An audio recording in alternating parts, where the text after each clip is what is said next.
स्वागत है आपका रात के हमसफर हिंदी कहानी में। आज की रात हम एक बेहद नर्म, सुकून भरी और दिल को छू लेने वाली कहानी सुनने जा रहे हैं।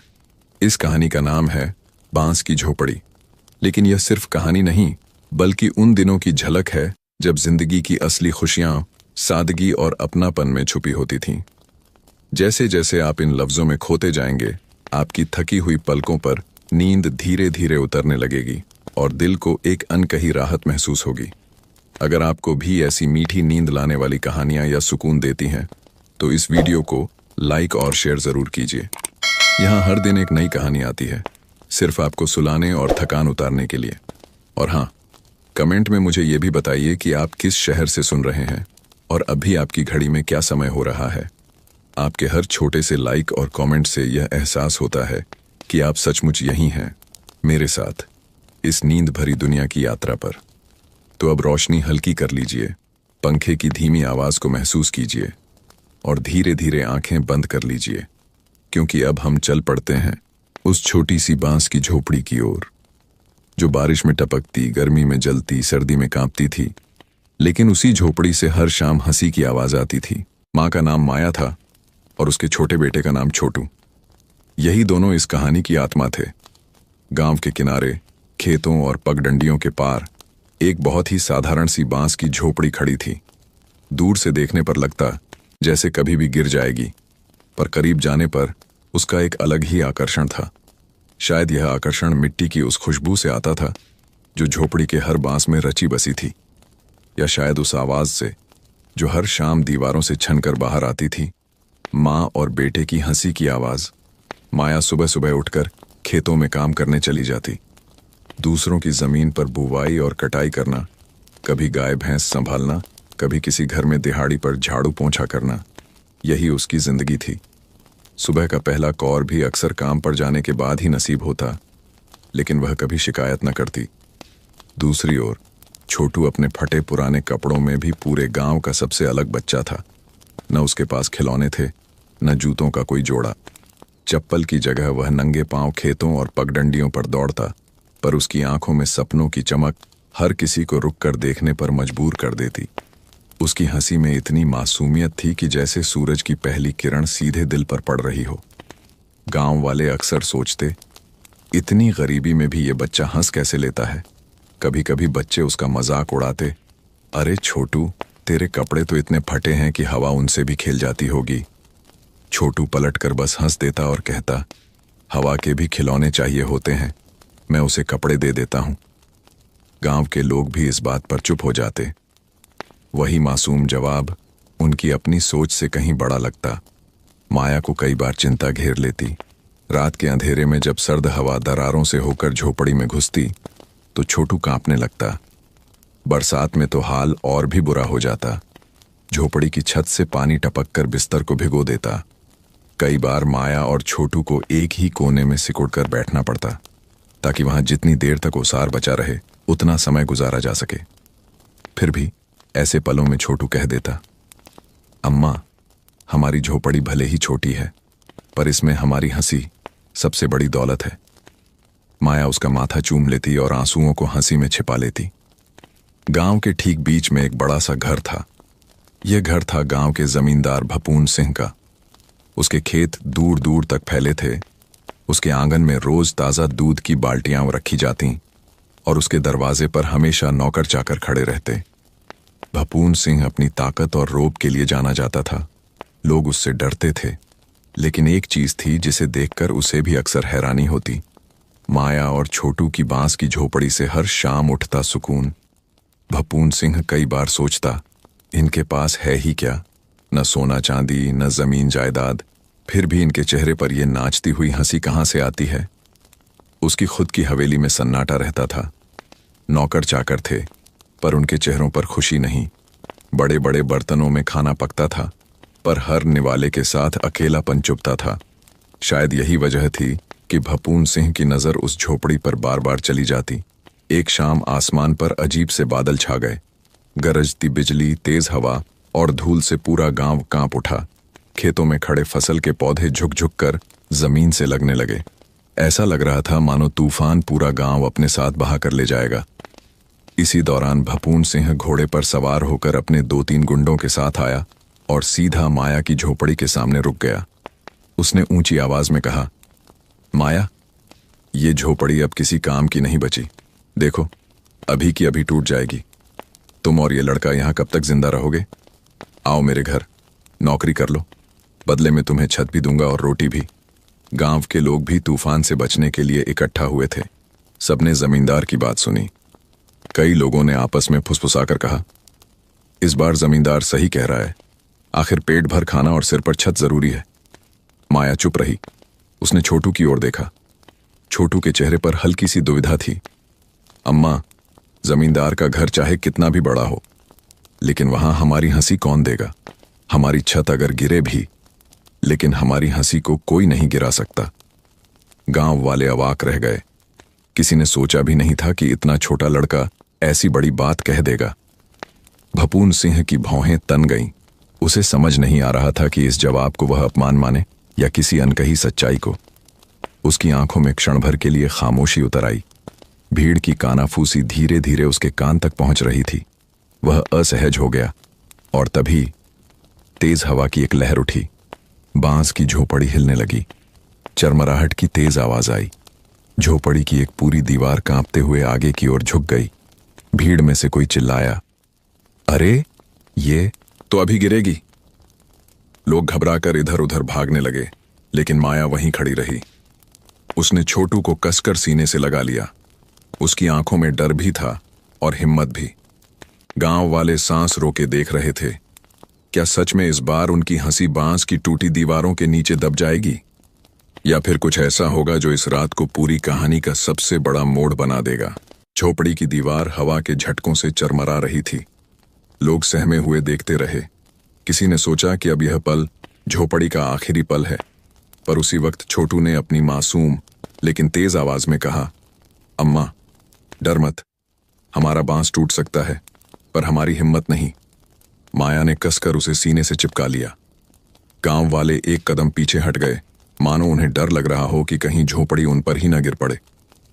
जमींदार भपून सिंह ने घोड़े की लगाम खींची और ठंडी मुस्कान के साथ बोला, देख लिया सबने, मैंने पहले ही कहा था ये झोपड़ी गिरने वाली है। अब बताओ माया, क्या तू अब भी इसी कमजोर बांस की दीवार से अपनी जिंदगी बांध कर रखेगी, या मेरे घर चलकर सुरक्षित छत और गर्म खाना चुन लेगी? माया ने कुछ कहने के लिए होंठ खोले ही थे कि तभी आसमान में बिजली कड़की और झोपड़ी का एक बांस सचमुच टूटकर नीचे गिर पड़ा। दीवार आधी खुल गई और अंदर रखा एक मिट्टी का घड़ा धड़ाम से बाहर लुढ़क आया। घड़े का पानी मिट्टी में समा गया। भीड़ में खड़े लोगों ने आह भरी। बस अब तो ये पल पल की बात है, बेचारे कहाँ जाएंगे? लेकिन छोटू बिना डरे उस टूटे बांस को उठाकर खड़ा हो गया। उसने बार बार उसे सीधा करने की कोशिश की, जैसे अकेले ही पूरी झोपड़ी को बचा लेगा। उसकी नन्ही हथेलियों में न तो ताकत थी न ही कोई औजार, पर उसकी आंखों में एक ऐसी जिद थी कि लोग चुप हो गए। उसी समय भीड़ में से एक नया चेहरा आगे आया। वह था एक दुबला पतला नौजवान, रामू। रामू गांव का ही रहने वाला था, लेकिन लोग उसे पागल समझते थे। वह अक्सर अकेला खेतों में गाता गुनगुनाता घूमता और बच्चों की छोटी छोटी मदद कर देता। मजदूर लोग उसे सीधा सादा मानते, पर गांव का पढ़ा लिखा तबका उस पर कभी ध्यान नहीं देता। रामू दौड़कर आया और छोटू के हाथ से वह बांस पकड़ लिया। उसने अपने गठीले कंधों से झोपड़ी की हिलती हुई दीवार को थाम लिया। डर मत छोटू, ये बांस तेरे साथ अब मैं थामूंगा। जब तक मैं हूं झोपड़ी नहीं गिरेगी। छोटू की आंखें चमक उठीं। रामू भैया। गांव वाले चौंक गए।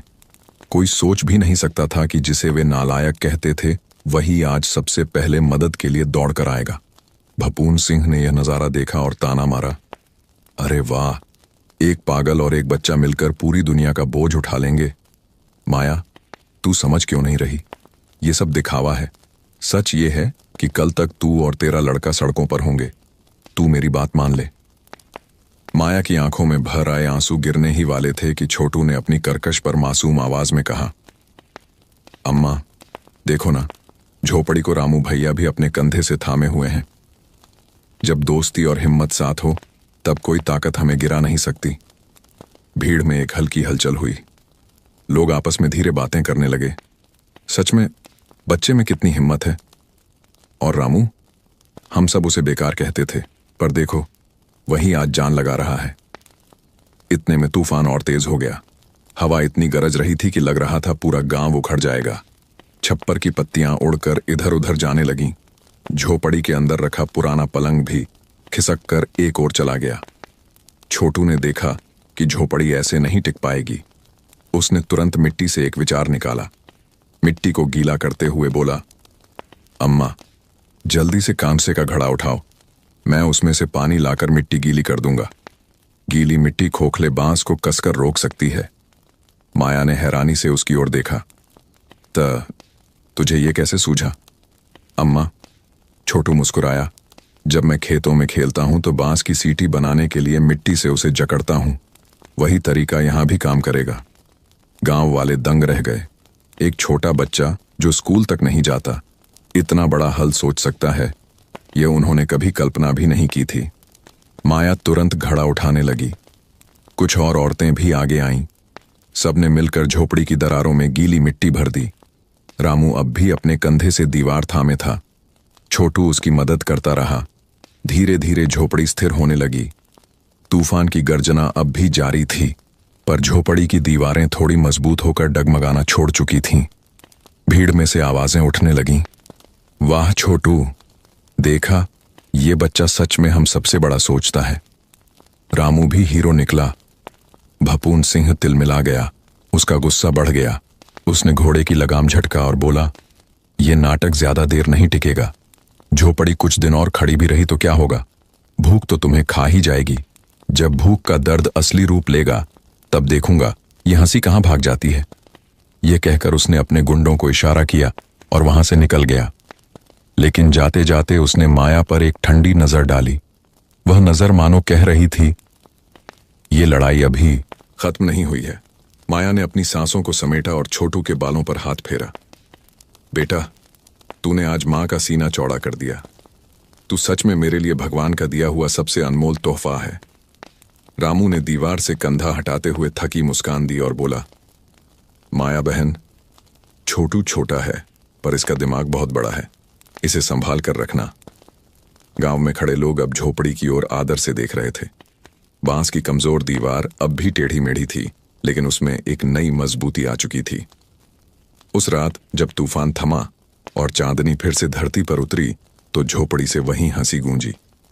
पर इस बार गांव वालों ने उस हंसी को और गहराई से सुना। पर कहानी यहीं खत्म नहीं होती, क्योंकि उस रात भपून सिंह के मन में एक और क्रूर योजना जन्म ले रही थी। और अगली सुबह यह परिवार एक नई मुश्किल में फंसने वाला था। रात भर तूफान का असर गांव पर छाया रहा। सुबह हल्की धूप जमी, लेकिन हवा में अब भी कल की बेचैनी महसूस हो रही थी। खेतों के किनारे पड़े टूटे पेड़ों की डालियां और बिखरी हुई पत्तियां बता रही थीं कि कल रात किस कदर प्रकृति ने गांव को परखा है। माया ने झोपड़ी से बाहर कदम रखा। चारों ओर कीचड़ फैला हुआ था, लेकिन उसके चेहरे पर अजीब सा संतोष और शांति थी, क्योंकि कल रात उसकी झोपड़ी बच गई थी। छोटू मिट्टी से लथपथ हाथ धोते हुए बाहर आया और बोला, अम्मा, देखा ना, हमारी झोपड़ी बच ही गई। माया ने मुस्कुराते हुए उसके सिर पर हाथ फेरा। हाँ बेटा, तेरी सूझबूझ और भगवान की दया से। किंतु उसी समय दूर से जमींदार भूपन सिंह के नौकर आते दिखाई दिए। 3 आदमी बैलगाड़ी पर कुछ सामान लेकर जा रहे थे और उनके पीछे पीछे खुद भूपन सिंह भी बढ़ा चला आ रहा था। गांव वाले उत्सुकता से देखने लगे। भूपन सिंह इस बार झोपड़ी के सामने रुककर खामोशी से चारों ओर नजर दौड़ाने लगा। उसकी आंखों में योजनाओं की साजिश चमक रही थी। उसने तेज आवाज में कहा, माया, तूने कल मेरी बात नहीं मानी।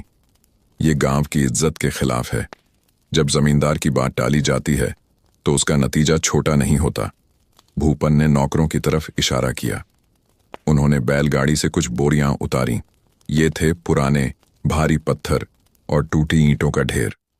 सभी ने हैरत से देखा कि यह सामान यहां क्यों लाया गया।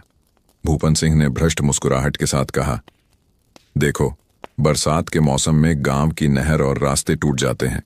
सबको मरम्मत करनी होती है, लेकिन इस बार इस काम का बोझ मैं माया पर डालता हूं।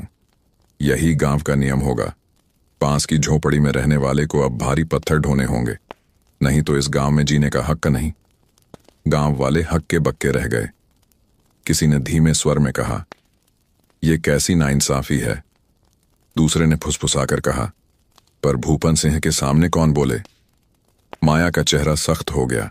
उसने झोपड़ी की ओर देखा और फिर बेटे की ओर। छोटू की आंखों में रोष की चमक थी। वह सीधा आगे बढ़ा और बोला, जमींदार, यह बोझ सिर्फ हमारी झोपड़ी पर क्यों? पूरे गांव का है तो सब गांव वाले मिलकर क्यों न उठाएं? गांव में सन्नाटा छा गया। बच्चे की आवाज हवा में गूंज गई। भूपन सिंह गुस्से से लाल हो गया। छोटे मुंह से बड़ी बातें, तेरी ये जुबान किसी दिन तुझे भारी पड़ेगी। रामू, जो पास ही खड़ा था, अब आगे आया। उसने आवाज उठाई, जमींदार जी, छोटू सही कह रहा है। रास्ता सबके लिए है। उसकी मरम्मत कैसे एक अकेली बेचारी औरत पर थोपी जा सकती है? अब गांव के कुछ और लोग भी फुसफुसाने लगे। धीरे धीरे उनमें हिम्मत का संचार होने लगा। भूपन सिंह ने गुर्राकर कहा, ठीक है, तो मैं सबको मौका देता हूं। या तो तुम सब इस औरत के साथ काम बांटो, वरना इसकी झोपड़ी मेरी जमीन से हटाई जाएगी। यहां रहने का हक नहीं। इस बार गांव में खामोशी और गहराई से उतर आई। यह खामोशी डर की थी। कोई सीधे सामने आकर विरोध करने की जुर्रत न कर सका। माया ने गहरी सांस भरी। उसने गांव की तरफ देखा और कहा, ठीक है भूपन सिंह, अगर यही तुम्हारा हुक्म है तो मैं पत्थर ढोऊंगी। मेरी मेहनत की आदत है। छोटू ने तुरंत विरोध किया, अम्मा तुम क्यों मान रही हो? यह तो अन्याय है। पर माया ने उसका सिर सहलाया और कहा, बेटा, कभी कभी अन्याय को सहना भी पड़ता है, जब तक कि सही समय पर उसका जवाब न दिया जाए। फिलहाल मैं हार नहीं मानूंगी। भूपन सिंह हंस पड़ा। बस यही देखना था मुझे। अब ये औरत दिन रात इन पत्थरों में पिसती रहेगी। चलो। वह बैलगाड़ी पर बैठा और अपने गुंडों के साथ निकल गया। उसके जाते ही गांव वाले पास आए। कुछ ने सहानुभूति जताई, पर कोई खुलकर मदद का वादा न कर पाया। माया बहन, बहुत बुरा हो रहा है, पर हम क्या कर सकते हैं? रामू ने विरोध में चिल्लाया, तुम सब डरपोक हो। एक औरत पर बोझ डालकर चुप बैठे हो। लेकिन भीड़ चुपचाप छंटने लगी। छोटू की आंखों में आंसू थे। उसने गुस्से से जमीन थपथपाई और कहा, अम्मा, मैं भी तुम्हारे साथ पत्थर उठाऊंगा। हम दोनों मिलकर दिखाएंगे कि झोपड़ी में रहने वाले भी सबसे मजबूत हो सकते हैं। माया ने बेटे की ओर देखा और कुछ देर तक उसकी आंखों में डूबी रही। फिर बोली, हां बेटा, तू मेरा सहारा है। जब तू साथ है तो चाहे काम कैसा भी बड़ा हो, हम कर लेंगे। लेकिन याद रखना, यह सिर्फ पत्थर ढोने का काम नहीं, यह हमारी हिम्मत की परीक्षा है। उस रात झोपड़ी के बाहर पत्थरों का ढेर रखा रहा। हवा में खामोशी थी, पर झोपड़ी के भीतर हल्की हल्की रोशनी और माँ बेटे की बातें एक नए संकल्प का इशारा कर रही थीं। पर कहानी का असली मोड़ तो अब आना बाकी था, क्योंकि भूपन सिंह ने सिर्फ बोझ डालने की योजना नहीं बनाई थी। उसके मन में कुछ और चाल थी, जो अगले ही दिन खुलने वाली थी। सुबह का सूरज धीरे धीरे उग रहा था। खेतों पर चिड़ियों की चहचहाहट शुरू हो चुकी थी, लेकिन माया की झोपड़ी के बाहर रखे पत्थरों का ढेर उस सुबह की शांति को काट रहा था। हर पत्थर मानो माया की जिंदगी पर रखा गया एक भारी बोझ लग रहा था। माया ने झोपड़ी से बाहर कदम रखा। हाथ में पुरानी साड़ी के टुकड़े से बना पोटली सा कपड़ा बांधा। वह पत्थरों को एक एक करके उठाने लगी। छोटू भी वहीं खड़ा था। उसकी उम्र नन्ही, शरीर दुबला पतला, लेकिन मन में पहाड़ सी हिम्मत। अम्मा, मैं भी उठाऊंगा। छोटे पत्थर मुझे दे दो। माया ने पहले मना किया, लेकिन छोटे की जिद के सामने हार गई। उसने उसे हल्के हल्के पत्थर थमा दिए। छोटू उन पत्थरों को सिर पर रखकर धीरे धीरे चलने लगा। उसकी आंखों में चमक थी, मानो वह खुद को योद्धा समझ रहा हो। गांव वाले किनारे से देख रहे थे। कुछ के चेहरे पर सहानुभूति थी तो कुछ के मन में डर। कोई खुलकर मदद करने की हिम्मत नहीं जुटा पा रहा था। रामू आगे आया और बोला, माया बहन, मैं हूं ना, इस काम में अकेली क्यों खटोगी? मैं और छोटू मिलकर सब पत्थर ढो देंगे। माया थोड़ी झिझकी, पर फिर सिर हिला दिया। ठीक है रामू भाई, तू हमारे अपने जैसा है। तेरी मदद हमें भगवान का सहारा लगेगी। तीनों ने काम शुरू कर दिया। सूरज तेज हुआ, पसीना बहने लगा, पैरों में छाले पड़ गए। छोटू के छोटे छोटे पैरों के तलवों पर मिट्टी और कांटे चुभ गए, लेकिन उसने कोई आह न भरी। वह हंसते हुए बोला, अम्मा देखो ना, मेरे कंधे पर तो पत्थर ऐसे लग रहे हैं जैसे मैं राजा हूं और ताज पहन रहा हूं। माया मुस्कुरा दी। आंखें भीग गईं, पर उसने रोना छिपा लिया। पास खड़े गांव वालों ने कानाफूसी की। ये छोटा बच्चा इतना बोझ उठा रहा है, गजब का हौसला है इसमें। पर किसी ने खुलकर मदद का हाथ फिर भी नहीं बढ़ाया। सबके मन में अब भी भूपन सिंह का डर था। दिन चढ़ता गया। दोपहर तक पत्थरों का आधा ढेर ही उठ पाया था। माया की सांसें भारी होने लगीं, लेकिन छोटू फिर भी हंसी से माहौल हल्का करने की कोशिश करता रहा। उसी समय दूर से भूपन सिंह अपनी पालकी में आता दिखाई दिया। इस बार उसके साथ गांव का मुखिया भी था, रघुनाथ। मुखिया का चेहरा गंभीर था और आंखों में मजबूरी झलक रही थी। भूपन सिंह ने आते ही ऊंची आवाज में कहा, वाह माया, बहुत मेहनत कर रही है तू, लेकिन लगता है इससे काम पूरा नहीं होगा। मैं चाहता हूं कि कल तक ये पूरा ढेर उठाकर नहर किनारे पहुंचना चाहिए, नहीं तो। उसने रुक कर ताना मारा, तेरी बांस की झोपड़ी रास्ते से हटवा दी जाएगी। गांव वाले घबराकर एक दूसरे की ओर देखने लगे। मुखिया ने धीमे स्वर में कहा, माया, बुरा मत मानना, जमींदार के फैसले का विरोध करना मेरे बस में नहीं। तू कोशिश कर, शायद सब ठीक हो जाए। माया ने पथराई निगाहों से मुखिया को देखा। उसके चेहरे पर निराशा की दरार खिंच गई। छोटू आगे बढ़ा और मुखिया से बोला, चौधरी काका, आप बुजुर्ग हैं, गांव के नेता हैं। आप अगर जमींदार का साथ देंगे तो बाकी गांव वाले कैसे हिम्मत करेंगे? क्या सही और गलत का फैसला करना भी डर से बड़ा हो गया है? मुखिया ने कोई जवाब नहीं दिया। उसका सिर झुक गया। वह भीड़ में गुम हो गया। भूपन सिंह ठाका मारकर हंस पड़ा। देखा, यहां सब मेरी बात मानते हैं। ये गांव मेरा है, और जो मेरी बात ना मानेगा उसका अंजाम झोपड़ी से भी बुरा होगा। इतना कहकर वह चला गया। माया जमीन पर बैठ गई। उसके हाथ कांप रहे थे।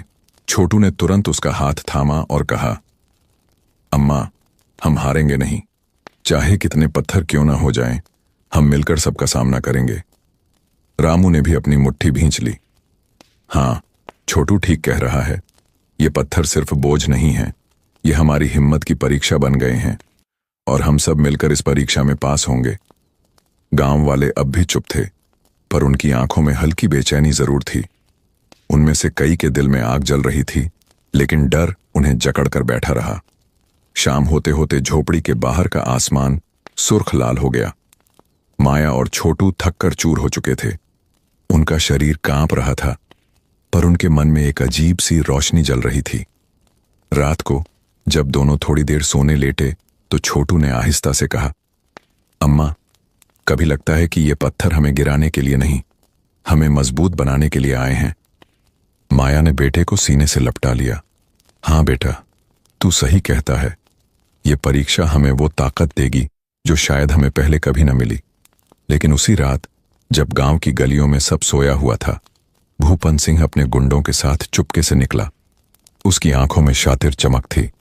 उसने कहा, माया दिन भर पत्थर ढोलेगी, लेकिन असली खेल तो अब शुरू होगा। कल सुबह जब जेठान नदी का किनारा टूटेगा और पानी खेतों में घुसेगा, तब पूरा गांव समझ जाएगा कि मैं क्या करता हूं। और दोष माया पर जाएगा। लोग सोचेंगे नहर टूट गई क्योंकि उसने पत्थर सही जगह नहीं लगाए। गुंडे हंसने लगे। बहुत अच्छा मालिक, इस तरह तो कल तक पूरा गांव उसके खिलाफ हो जाएगा। भूपन सिंह ने गर्व से हंसते हुए कहा, हाँ, तब ये माँ और बेटा गांव में अकेले पड़ जाएंगे और उनकी बांस की झोपड़ी मलबे में बदल जाएगी।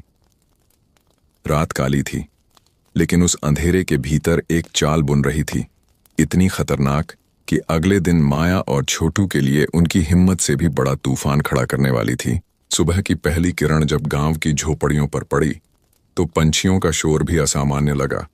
गांव में हलचल थी। लोग चौक चौराहे की ओर भाग रहे थे। कानाफूसी और अफवाहों की गूंज हवा से ज्यादा तेज थी। नहर का किनारा टूट गया है, पानी खेतों में भर गया है, धान की पूरी फसल डूब रही है। माया और छोटू ने झोपड़ी से बाहर निकलकर देखा कि गांव के उत्तरी ओर, जहां काम के लिए पत्थर ले जाए गए थे, वहां सचमुच अफरा तफरी मच गई थी। खेतों में कीचड़ फैल चुका था। किसान अपने अपने नुकसान पर रो रहे थे। किसी की आधी फसल डूब गई थी तो किसी के बैल घुटनों तक दलदल में फंस गए थे।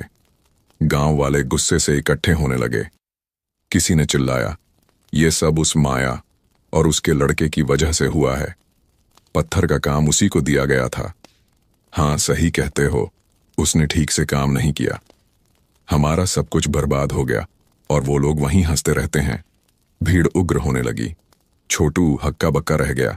वह अम्मा की ओर मुड़ा और बोला, अम्मा, हमने तो पूरी ईमानदारी से पत्थर ढोए थे, ऐसा कैसे हो सकता है? माया का चेहरा पीला पड़ गया। वह समझ गई कि यह सब सीधा सीधा साजिश है, लेकिन लोगों को समझाना आसान नहीं था। उधर भीड़ के बीच से भूपन सिंह अपने चमचों के साथ आगे आया। चेहरा दुखी बनाने की कोशिश कर रहा था, पर आंखों में चालाकी की झलक साफ थी। गांव वालों, उसने ऊंची आवाज में कहा, मैंने पहले ही कहा था कि इस झोपड़ी में रहने वाली औरत यह काम नहीं कर पाएगी। देख लो परिणाम, नहर टूट गई, हमारी मेहनत पर पानी फिर गया। दोषी कौन है? यही माया और उसका लड़का। भीड़ से और आवाजें आईं। हाँ, यही दोषी हैं। गांव को बर्बाद कर दिया। रामू उस माहौल को बर्दाश्त न कर पाया। वह सीधे आगे बढ़ा और भीड़ को ललकार कर बोला, अरे, तुम्हें शर्म नहीं आती? कल रात तक यही औरत और यही बच्चा पत्थरों में जी जान लगा रहे थे। मैंने अपनी आंखों से देखा है। अगर नहर टूटी है तो इसके पीछे कोई और वजह है। यह सब माया और छोटू की गलती नहीं। चुप कर जा पगले, भीड़ से आवाज आई। तू तो हमेशा इनके पक्ष में बोलता है। वो इसलिए क्योंकि तू खुद भी किसी काम का नहीं।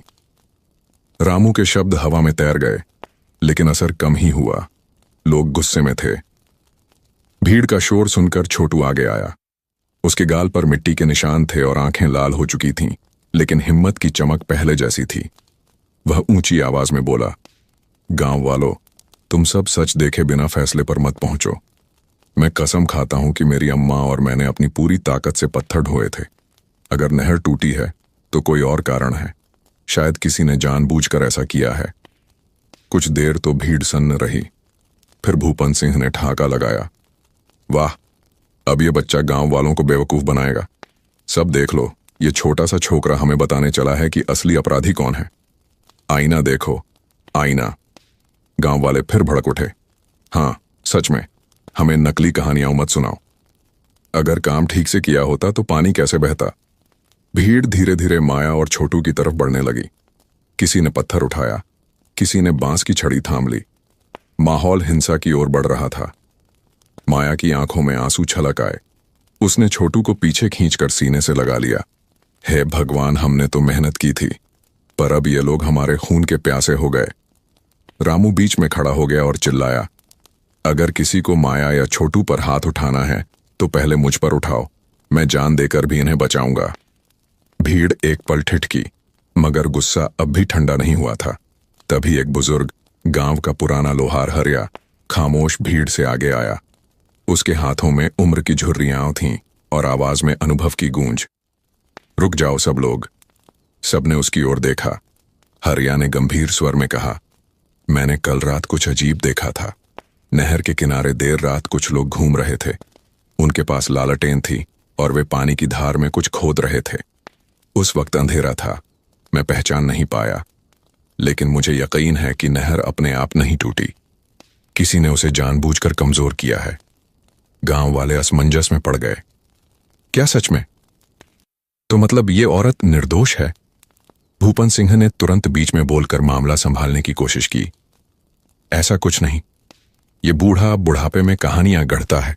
तुम सब उसकी बातों पर मत जाओ। लेकिन हरिया ने तड़प कर कहा, नहीं, मैं सच कह रहा हूं। अगर तुम सब मेरी बात नहीं मानते तो मुझे कल रात वाली जगह पर ले चलो। वहां अब भी निशान जरूर मिलेंगे। गांव में हलचल मच गई। लोग अब संदेह में पड़ गए। किसी किसी की नजर भूपन सिंह पर भी टिकी। माया ने छोटे का हाथ कसकर पकड़ लिया और धीमे स्वर में कहा, बेटा, सच छुप नहीं सकता। आज नहीं तो कल ये जरूर सामने आएगा। छोटू ने उसकी ओर देखकर फुसफुसाया, अम्मा, हम हारने नहीं वाले, चाहे सारी दुनिया हमारे खिलाफ खड़ी हो जाए। उस पल झोपड़ी की कमजोर दीवारें भी मानो उनकी हिम्मत का साथ दे रही थीं। हवा में संघर्ष की गंध घुली हुई थी। पर साथ ही उम्मीद की भी हल्की किरण थी। लेकिन भूपन सिंह चुपचाप अपने गुंडों को इशारे कर रहा था। उसके चेहरे पर शिकारी सी हंसी थी। ये साफ था कि वह इतनी आसानी से पकड़ा नहीं जाएगा। उसकी अगली चाल और ज्यादा खतरनाक थी। गांव के लोग अब अगले दिन सुबह नहर के किनारे प्रमाण देखने जाने का निर्णय करने लगे। माहौल गमगीन था, लेकिन शक की सुई गांव वालों के मन में लग चुकी थी। उस रात जब माया और छोटू अपनी बांस की झोपड़ी में लौटे तो थकान से चूर होने के बावजूद उनकी आत्मा में एक नई आग थी। झोपड़ी से फिर वही हंसी गूंजी, लेकिन इस बार वह हंसी संघर्ष की पुकार जैसी थी। और उधर हवेली में बैठा जमींदार सोच रहा था, आज लोग शक कर रहे हैं, पर कल सुबह तक मैं ऐसा सबूत पैदा कर दूंगा कि नहर टूटने का दोष इन्हीं पर साबित हो जाए। सुबह सूरज पूरी तरह उगा भी नहीं था कि गांव में हलचल शुरू हो गई। लोग आपस में बातें कर रहे थे। रात की घटनाओं की गूंज अब भी हर घर में थी। छोटे छोटे समूह बन गए। कहीं लोग भूपन सिंह के कठोर फैसले का समर्थन कर रहे थे, तो कहीं कुछ लोग अब भी शक में थे। हरिया काका सही कहते हैं या नहीं, ये तो नहर जाकर ही पता चलेगा। हाँ, आज सब साफ होना चाहिए, नहीं तो गांव बर्बाद होगा। गांव का बड़ा हिस्सा इकट्ठा होकर नहर की ओर चल पड़ा, और उनके बीच माया, छोटू और रामू भी थे। छोटू की आंखों में नींद की कमी थी, लेकिन चेहरे पर दृढ़ता पहले से ज्यादा थी। हरिया अपने धीमे कदमों से आगे बढ़ते हुए रास्ता दिखा रहा था। वह थक चुका था, लेकिन उसकी आवाज में हिम्मत कायम थी। यही था वो मोड़, यही जगह जहां मैंने देर रात लालटेन देखी थी। लोग मिट्टी खोद रहे थे। लोग उत्सुकता से झुककर देखने लगे। गीली मिट्टी अब भी ताजा सी लगी हुई थी। जगह जगह खुदाई के निशान थे, मानो किसी ने जानबूझकर किनारा ढीला किया हो। रामू ने जोर से पुकारा, देखा, मैंने कहा था, माया और छोटू निर्दोष हैं। अगर ये काम सही से नहीं किया होता तो ऐसे कुछ निशान क्यों होते? साफ दिख रहा है कि किसी ने खुदाई की है। भीड़ में कानाफूसी बढ़ गई। सच में ये तो मशीन से खोदी गई लगती है। किसका हाथ हो सकता है इसमें? छोटू की आंखों में आग की चमक उतर आई। उसने चारों ओर देखा और फिर ऊंची आवाज में कहा, गांव वालों, यही वो सबूत है। हमने कल मेहनत की थी, भूखे प्यासे रहकर पत्थर ढोए थे, पर किसी ने हमारी मेहनत पर पानी फेर दिया और हमें दोषी ठहराया। भीड़ मूर्त सी खड़ी हो गई। अब लोग असमंजस में थे। कुछ गांव वाले भूपन सिंह की तरफ सोच रहे थे। इसी वक्त शोर सुनकर भूपन सिंह भी अपने नौकरों के साथ वहां आ पहुंचा। चेहरे पर नकली चिंता का भाव लिए बोला, अरे, ये क्या हो रहा है? सब लोग यहां क्यों जमा हैं? हरिया ने सीधा उसकी ओर इशारा किया। भूपन, ये जगह देख, किसी ने जानबूझकर मिट्टी खोदी है। यही वजह से नहर टूटी और खेत बर्बाद हुए। हमें शक है कि ये तेरा ही काम है। गांव में हलचल और तेज हो गई। भूपन सिंह का चेहरा कस गया, लेकिन तुरंत हंसी बना ली। हरिया, तेरा दिमाग अब बूढ़ा हो गया है। मैं क्यों खुद अपनी नहर तोड़वाऊंगा? इससे तो मेरा भी नुकसान है। भीड़ में किसी ने कहा, बात तो सही है, नुकसान तो सबका हुआ, फिर ये सब किसने किया? रामू चिल्लाया, ये चालाकी है। नुकसान भूपन सिंह के खेत को नहीं हुआ, सिर्फ गरीबों की क्यारी डूबी है। उसके हिस्से का पानी तो दूसरी तरफ मोड़ दिया गया। देखो जरा ध्यान से। वाकई, जब लोगों ने गौर से देखा तो पाया कि भूपन सिंह के हिस्से वाले खेत में पानी न के बराबर घुसा था, जबकि आसपास के छोटे किसानों की पूरी फसल डूब गई थी। अब भीड़ में खुसुर पुसुर और बढ़ गई।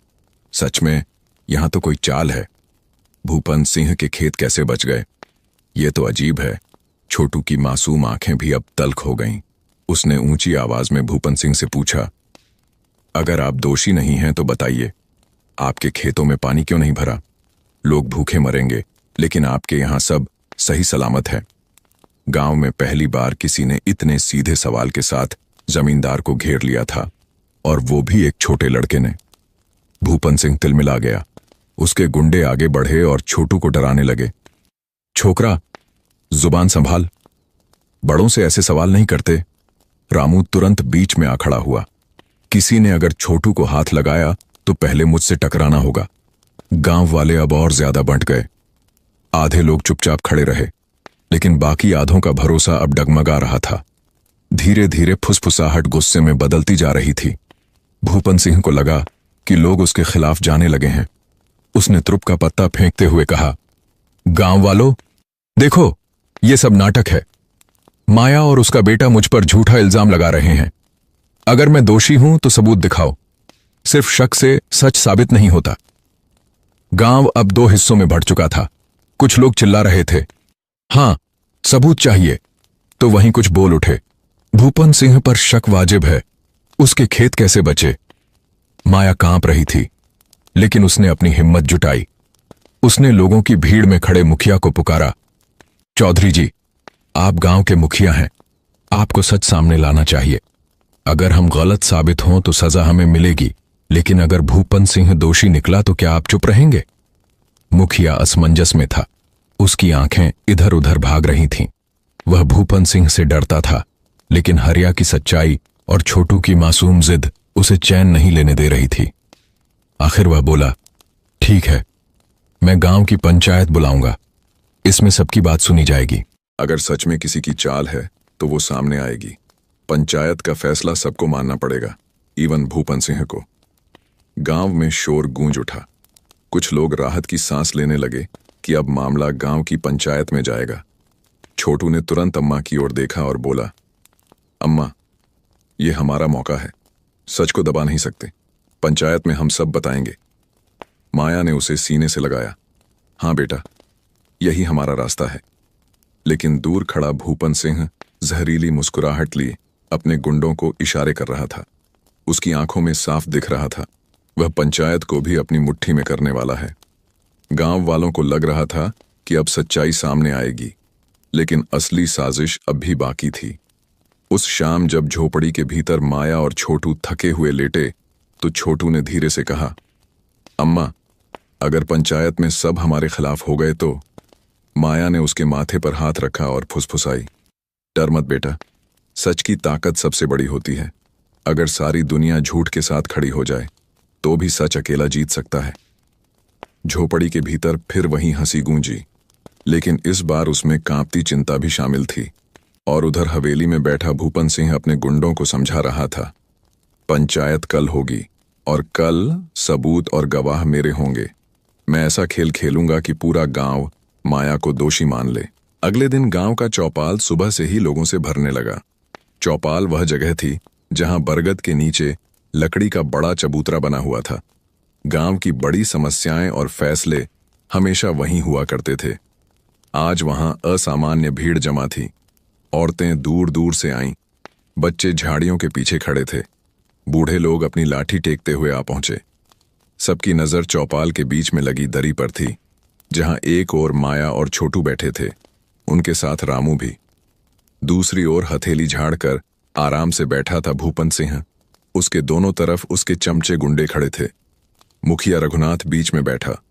उसकी आवाज में गंभीरता थी, गांव वालों, आज हम सब यहां इकट्ठे हुए हैं ताकि नहर टूटने का सच सामने आ सके। कल से पूरा गांव परेशान है, किसान बर्बाद हो गए और दोष माया पर डाला जा रहा है। लेकिन आज पंचायत फैसला करेगी, जो भी सच होगा वही सबको मानना होगा। भीड़ में कानाफूसी गूंज उठी। मुखिया ने हाथ उठाकर सबको शांत कराया। पहले जमींदार भूपन सिंह अपनी बात रखे। भूपन सिंह खड़ा हुआ, चेहरा गंभीर और आवाज में बनावट की मिठास। गांव वालों, तुम सब मेरे खेत और घर को जानते हो।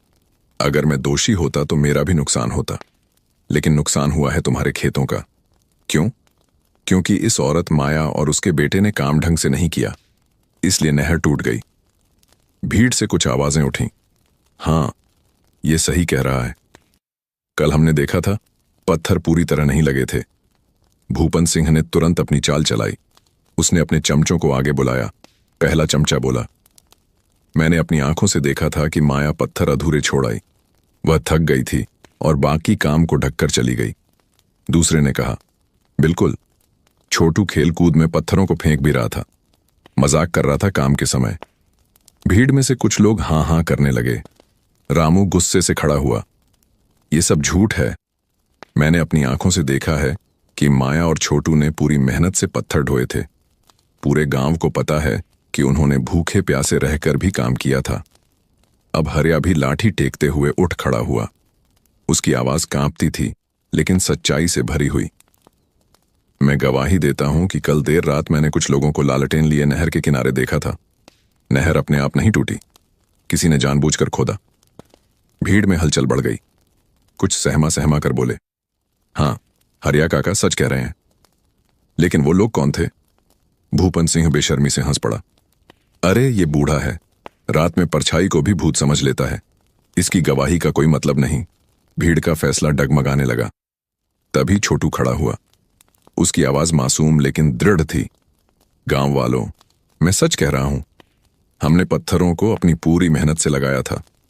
अगर गलती से काम अधूरा छूट जाता तो मैं मान लेता, लेकिन किसी ने नहर को जानबूझकर खोदा है ताकि दोष हम पर आए। लोग चुप थे।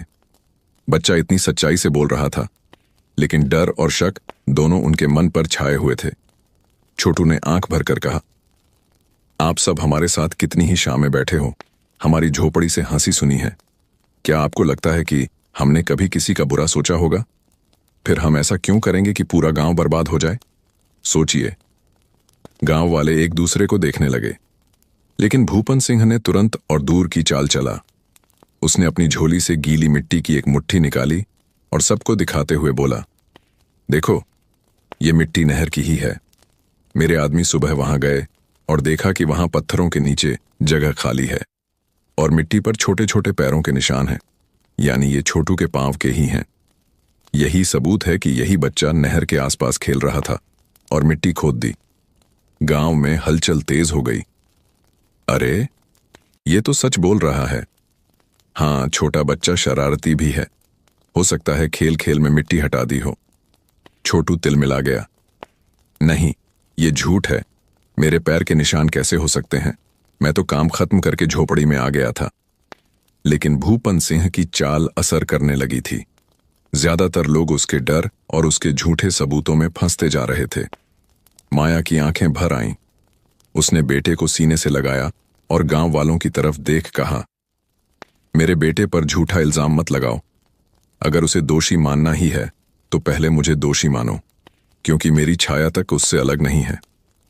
गांव में खामोशी छा गई। मुखिया ने एक लंबी सांस ली और कहा, पंचायत का फैसला कल सुबह सुनाया जाएगा। आज रात तक सबूत इकट्ठा किए जाएंगे। कल इस चौपाल पर सच का फैसला होगा।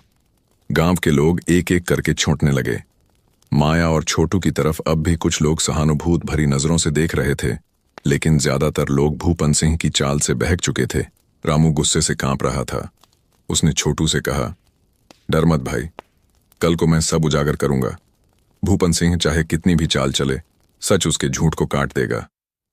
छोटू ने धीरे से कहा, रामू भैया, लगता है कल की पंचायत हमारी जिंदगी का सबसे बड़ा इम्तिहान होगी। मां माया ने दोनों के सर थाम लिए। हाँ बेटा, कल सच और झूठ के बीच की लड़ाई होगी और हमें हार नहीं माननी। उस रात बांस की झोपड़ी में नींद सबकी आंखों से दूर थी। भीतर मां, बेटा और रामू तीनों चुपचाप बैठे थे, जबकि बाहर हवा में तनाव तैर रहा था और हवेली में भूपन सिंह आत्मविश्वास से कह रहा था, कल सुबह पंचायत में ऐसा सबूत दूंगा कि माया और उसका लड़का हमेशा के लिए गांव से चले जाएंगे और फिर उनकी झोपड़ी सिर्फ याद में रह जाएगी। सवेरे गांव का माहौल असामान्य रूप से भारी था। चौपाल के आसपास पहले से ही भीड़ लगी हुई थी। आज पंचायत का फैसला होना था। हर किसी के दल में उथल पुथल थी। कुछ लोग चाहते थे कि माया निर्दोष साबित हो और कुछ डर या लोभ के कारण जमींदार का पक्ष ले रहे थे। झोपड़ी से निकलते समय माया ने छोटू का हाथ कसकर पकड़ा। छोटू बोला, अम्मा, जो भी हो, हम सच से पीछे नहीं हटेंगे। माया ने उसकी आंखों में ताकते हुए कहा, हाँ बेटा, सच सबसे बड़ी ढाल है। भले ही हमें झूठ से चोट लगे, लेकिन जीत अंत में सच की ही होगी। चौपाल पहुंचकर उन्होंने देखा कि जमींदार भूपन सिंह पहले से अपनी जगह पर डटा हुआ था। उसके चेहरे पर आत्मविश्वास झलक रहा था। पास ही उसके गुंडे और कुछ खुशामदी बैठे थे, जो हर हाल में उसका साथ देने वाले थे। पंचायत शुरू हुई। मुखिया ने कहा, गांव वालों, आज हम यह तय करेंगे कि नहर टूटने का असली कारण क्या था। मेहनत की कमी या किसी की साजिश। सबको बराबर मौका मिलेगा अपनी बात रखने का। सबसे पहले भूपन सिंह खड़ा हुआ। गांव वालों, मैं फिर कहता हूं कि इसका जिम्मेदार कोई और नहीं सिवाय माया और उसके बेटे का है। मैंने काम उसके हवाले किया था और नहर टूट गई। सबूत इसे ही दोषी बताते हैं। उसने एक और चाल चली। अपने नौकर से कागज के कुछ पन्ने निकलवाए और चौपाल पर फैला दिए। ये देखो, ये मेरे आदमी की गवाही है। उसने कल रात छोटू को नहर के पास खेलते हुए देखा था। भीड़ में से कुछ लोगों ने तुरंत कहा, हाँ, यही तो हम सोच रहे थे। बच्चा शरारती है, गलती कर ही दी होगी। पर इस बार रामू उबल पड़ा। ये सब झूठ है, कोई कागजी गवाही सच को नहीं बदल सकती। मैंने अपनी आंखों से देखा कि उन्होंने मेहनत पूरी की थी, और अगर खेलना ही था तो क्या छोटू इतनी बड़ी नहर गिरा सकता है? हरिया भी लाठी टेक कर खड़ा हुआ। मैं कसम खाता हूं कि मैंने लालटेन लिए लोगों को नहर के किनारे देखा था, और वो शायद इन्हीं के आदमी होंगे। गांव वाले असमंजस में पड़ गए। ये क्या हो रहा है? कौन सच बोल रहा है? अब छोटू खड़ा हुआ। उसकी आवाज मासूम लेकिन दिल को छू जाने वाली थी। गांव वालों, आप सब मेरे खेल, मेरी हंसी और मेरी मां की मेहनत को जानते हो। अगर हम गलत निकले तो मैं अपनी झोपड़ी छोड़ दूंगा, लेकिन सोचो, क्या हम अपनी हंसी को मिट्टी में दबाकर कभी अपने पूरे गांव को बर्बाद कर सकते हैं? भीड़ पर असर हुआ। कई चेहरे जो अब तक भूपन सिंह की ओर झुके थे, छोटू की बात सुनकर सोच में पड़ गए। लेकिन भूपन सिंह ने अब आखिरी चाल चली। उसने एक आदमी को खड़ा किया। वह गांव का ही गरीब किसान था, लेकिन लालच में आकर जमींदार का पट्टू बन गया था। उसने कहा, हाँ, मैंने अपनी आंखों से देखा कि छोटू पत्थर सही से नहीं रख रहा था। उसने खेल खेल में उन्हें इधर उधर कर दिया, इसलिए किनारा कमजोर पड़ा। भीड़ फिर भड़कने लगी। अब तो गवाह भी बोल रहा है। लगता है सच यही है। माया का चेहरा उतर गया। उसने छोटू को देखकर आंसू पी लिए। छोटू की आंखों में आंसू भर आए, पर उसने अम्मा का हाथ कसकर थाम लिया। रामू ने ललकारा, ये सब झूठी गवाही है।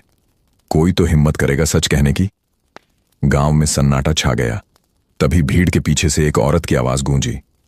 वह थी सोनी, गांव की विधवा। सब उसे दबा कुचला मानते थे, लेकिन आज उसकी आंखों में आग थी। मैंने देखा था, कल रात भूपन सिंह के आदमी लालटेन लेकर नहर किनारे कुछ खोद रहे थे। मैं डर के मारे चुप रही, लेकिन आज मैं सच बोल रही हूं।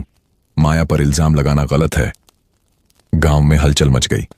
क्या उसने देखा भी? तो फिर सच यही है। भूपन सिंह का चेहरा कस गया। उसने उसे डांटने की कोशिश की।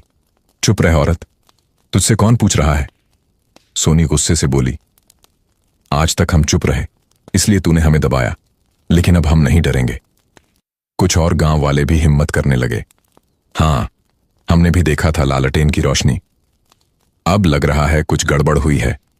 माहौल बदलने लगा। गांव के लोग अब भूपन सिंह की बात पर यकीन नहीं कर रहे थे।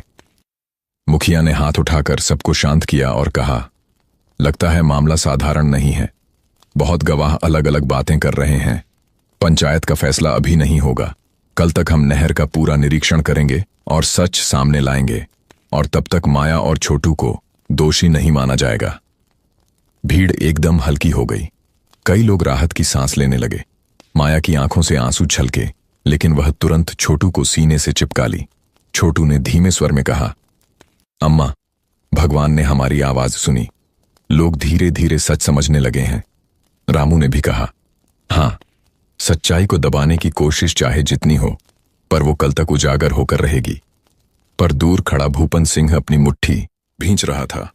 उसके चेहरे पर सफेद क्रोध और चालाकी साथ साथ थे। कल तक का वक्त है मेरे पास। अगर पंचायत ने सच्चाई देख ली तो मैं हार जाऊंगा। इसलिए कल से पहले मुझे कुछ ऐसा करना होगा जिससे सबूत ही मिट जाए। चौपाल की पंचायत स्थगित हो गई थी, लेकिन गांव का माहौल पहले से भी भारी हो गया था। अब लोग खुले तौर पर आपस में दो हिस्सों में बंट चुके थे। कुछ लोग कहते थे कि माया निर्दोष है, जबकि कुछ अब भी भूपन सिंह के डर से उसकी हां में हां मिलाते थे। झोपड़ी में लौटकर माया गहरी सोच में डूबी थी। उसकी आंखों में चिंता साफ झलक रही थी। छोटू उसके पास बैठा था और धीरे से बोला, अम्मा, मैं जानता हूं भूपन सिंह ही असली दोषी है, पर सबूत कहां है? माया ने धीरे से उसका सिर सहलाया। बेटा, सच खुद अपने सबूत लेकर आता है, पर हमें आंखें खोलकर देखना होगा। रामू भी वहीं बैठा था। वह धीरे धीरे दरी पर झुकते हुए बोला, मुझे शक है कि भूपन सिंह आज रात ही कुछ करेगा। पंचायत में कल सच्चाई सामने आ सकती है और उससे पहले वो सबूत मिटा देगा। छोटू की आंखों में अचानक एक चमक आ गई। तो हमें उसके पीछे लगना होगा। अगर वो सच मिटाने जाएगा तो वही सच पकड़ने का मौका होगा। माया चौंक गई। नहीं बेटा, तू अभी छोटा है, ये खतरनाक होगा। लेकिन छोटू जिद पर उतरा। अम्मा, अगर हम हाथ पर हाथ धरे बैठे रहेंगे तो वो हमें गांव से निकाल देगा, पर अगर मैं और रामू भैया साथ हों तो हम उसका राज खोल सकते हैं। रामू ने गंभीर आवाज में कहा। माया बहन, चिंता मत कर, मैं छोटू के साथ रहूंगा, उसे अकेला एक पल भी नहीं छोड़ूंगा। हम दोनों अंधेरे में देखेंगे कि भूपन सिंह कहां जाता है। माया ने एक लंबी सांस ली। वह जानती थी कि अब यह संघर्ष सिर्फ उसके बेटे का नहीं बल्कि पूरे गांव का था। उसने छोटू की आंखों में चमक देखकर कांपते होठों से कहा, ठीक है बेटा, लेकिन ध्यान रखना, अगर जरा भी खतरा लगे तो भागकर मेरे पास लौट आना। रात गहराई। गांव की झोपड़ियों में धीरे धीरे दिए बुझने लगे। धोखे की गंध हवा में घुली हुई थी। झोपड़ी के भीतर माया बेचैन थी, लेकिन छोटू और रामू बाहर झाड़ियों के पीछे छिपकर भूपन सिंह की हवेली पर नजर रखे थे। करीब आधी रात को हवेली का बड़ा दरवाजा धीरे धीरे खुला। लालटेन लिए कुछ परछाइयां बाहर आईं। उनके बीच में भूपन सिंह था। उसके चेहरे पर घबराहट भी थी और चालाकी भी। छोटू ने फुसफुसाकर कहा, रामू भैया, देखो, वही जा रहा है। रामू ने सिर हिलाया।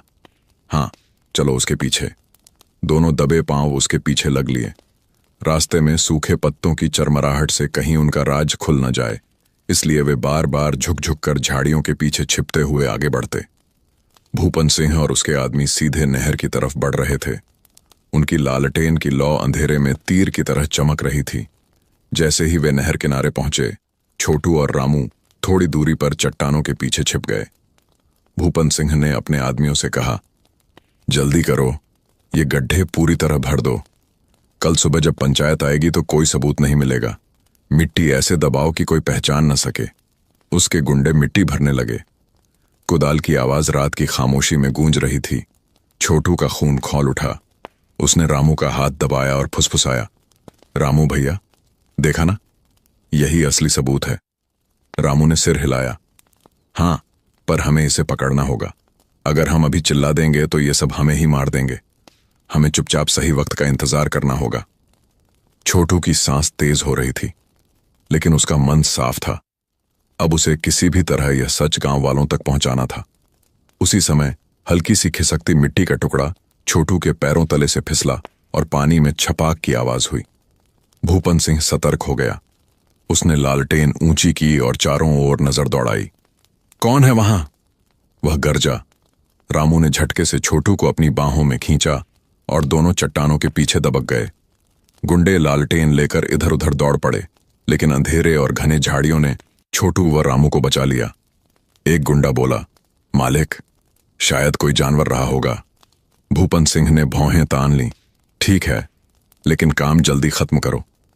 छोटू का दिल इतना जोर से धड़क रहा था जैसे अभी सबको सुनाई दे जाएगा, पर उसने अपने होंठ भींचकर आवाज रोकी और रामू के कान में फुसफुसाया, अब तो सच हमारे हाथ में है। हमें सुबह तक किसी तरह गांव वालों को बताना होगा। रामू ने उसकी पीठ थपथपाई। हाँ, लेकिन हमें कोई ठोस सबूत चाहिए। सिर्फ देख लेने से पंचायत नहीं मानेगी। छोटू की आंखें चमक उठीं। उसने फुसफुसाकर कहा, तो चलो, मैं मिट्टी की गीली गांठ लेकर चलता हूं। इसमें इनके पैरों के निशान रहेंगे। वह दबे पांव नहर के दूसरी तरफ पहुंचा और उसने गीली मिट्टी का एक टुकड़ा उठाकर कपड़े में बांध लिया। उसमें सचमुच ताजे पैरों के निशान थे। जब भूपन सिंह और उसके आदमी जाते जाते गांव की ओर मुड़े तो छोटू और रामू भी दूसरी ओर से चुपके झोपड़ी की तरफ लौट आए। झोपड़ी पर पहुंचते ही माया ने घबराई आवाज में पूछा, तुम दोनों ठीक तो हो? छोटू ने मुस्कुराकर कपड़ा खोला और मिट्टी का टुकड़ा सामने रखा। अम्मा, यह है हमारी जीत का सबूत। इसमें उनके पैरों के निशान हैं। सुबह पंचायत में हम ये दिखाएंगे। माया की आंखें भर आईं। उसने बेटे को कसकर सीने से लगाया और बोली, बेटा, तूने मां का सिर ऊंचा कर दिया। अब गांव भी सच देखेगा। उस रात बांस की झोपड़ी में नींद किसी को नहीं आई, लेकिन अंधेरे से डरने के बजाय उनके दिलों में अब उम्मीद की रोशनी जग चुकी थी। और दूसरी ओर हवेली में भूपन सिंह चैन से सो रहा था। उसे लगा उसकी चाल काम कर गई, लेकिन उसे क्या पता, जिसे मिट्टी में दबाने गया था वही मिट्टी उसकी हार का सबूत बनकर पंचायत में पेश होने वाली थी। सुबह होने से पहले ही गांव में चहल पहल शुरू हो गई थी। चौपाल के बरगद के नीचे भीड़ जुटने लगी। आज पंचायत का निर्णायक दिन था। हर किसी के चेहरे पर जिज्ञासा और बेचैनी थी। माया ने झोपड़ी से बाहर निकलने से पहले भगवान को हाथ जोड़कर प्रणाम किया। छोटू ने अपनी अम्मा का हाथ पकड़ा और कपड़े में बंधी हुई मिट्टी की गांठ को कसकर थाम लिया। रामू पीछे से आकर बोला, आज हमारी सारी मेहनत रंग लाएगी। छोटू, बस संभल कर बोलना, तेरी सच्चाई सबसे बड़ी ताकत बनेगी। चौपाल पर पहुंचते ही भीड़ गूंज उठी। कुछ लोग माया की ओर सहानुभूतिपूर्ण नजरों से देख रहे थे तो कुछ लोग अब भी शंका से। भूपन सिंह हमेशा की तरह आत्मविश्वास भरे चेहरे और ऊंचे ठाठ से बैठा था। मुखिया ने हाथ उठाकर सभा शुरू की।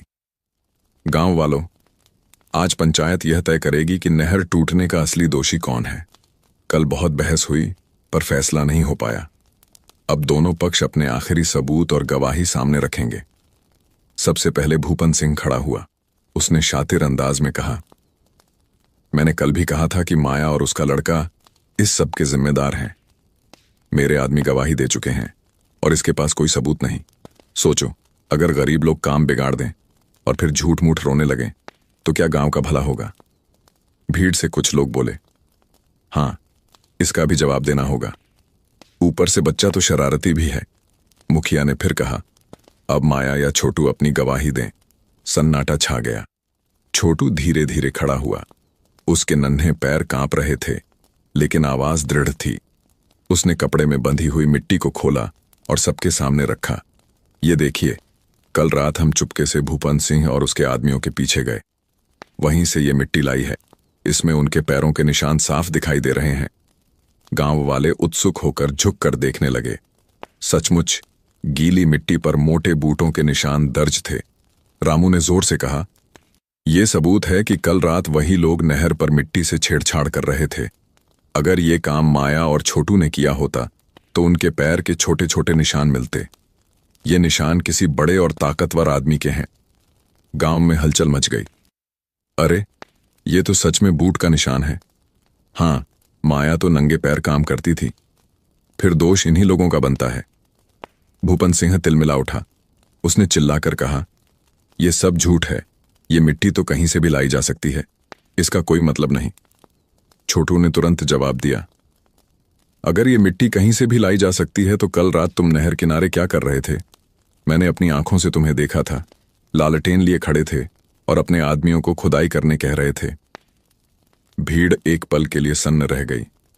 अब सबकी नजर भूपन सिंह पर टिक गई।